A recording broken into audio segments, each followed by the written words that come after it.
de caracoler en tête avec notamment Patrice Bouchenoir qui a pris le meilleur avec cette Lotus au numéro 68 et quelqu'un qui a fait le meilleur temps des essais chrono.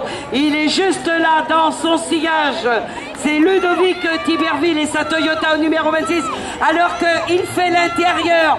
Joli coup pour Guy Julien, le pilote de Normandie et sa Clio numéro 7. Alors que, eh bien, je crois que devant, on a quelques petits soucis. Et oui, à tête à queue, ça repart.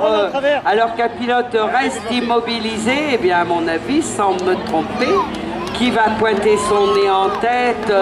Eh bien, complètement un changement sur la tête, puisque c'est Guy Julien qui prend son nez. Donc, c'est Patrice Bouchenoir qui est resté immobilisé là-haut, puisque Claude Panot passe à la hauteur de Ludovic Tiberville.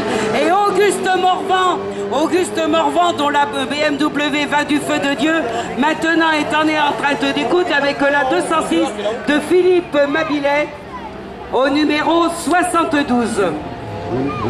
Alors je regarde derrière, c'est Yves Quéré qui la semaine passée, alors que j'étais en train de regarder un rallycross en Bretagne à Carlabo, eh bien on a discuté tous les deux. Il me disait être très content de sa saison et comme on le comprend, un qui est un petit peu en retrait là, c'est Hervé Martin, le pilote breton, le pilote 66. C'est vrai que sur ce genre de circuit, c'est pas le véhicule le plus aisé, alors que devant, eh bien là, il est présent, il est impeccable.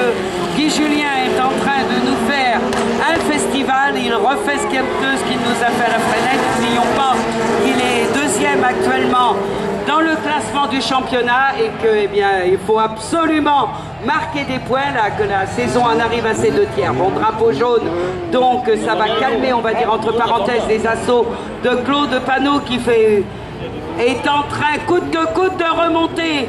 Il est en train de remonter sur Ludovic Tiberville, sur la Toyota au numéro 26.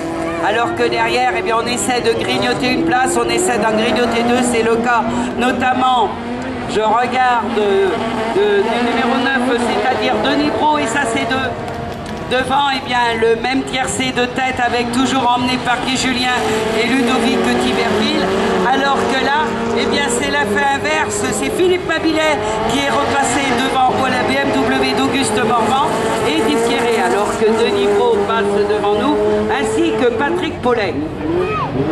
Ferme la marche, eh bien, Alain Segard, le numéro 10, c'est-à-dire la 205 bleue.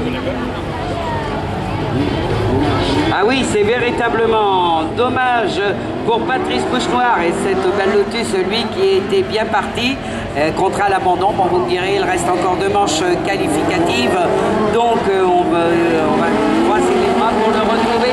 Alors que le tiercé de tête est toujours emmené par Guy Julien, suivi comme son ombre par Ludovic Tiberville qui tente l'intérieur.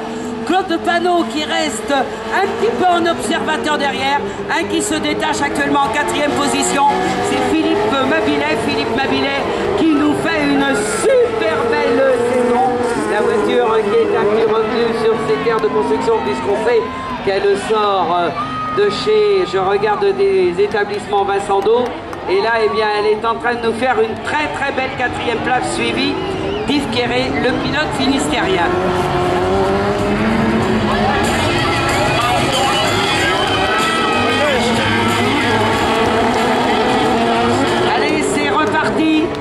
C'est reparti dans ce tiercé qui va rentrer là dans le dernier tour, puisque l'arrivée est donnée pour l'homme de tête pour Guy Julien, suivi de Ludovic Tiberville Copano. Et je regardais Philippe Mabillet qui empoche la 4e place, la 5e Yves, la 6e Auguste Morvan. Et là, eh bien, sur le fil, c'est Patrick Paulet qui est allé ravir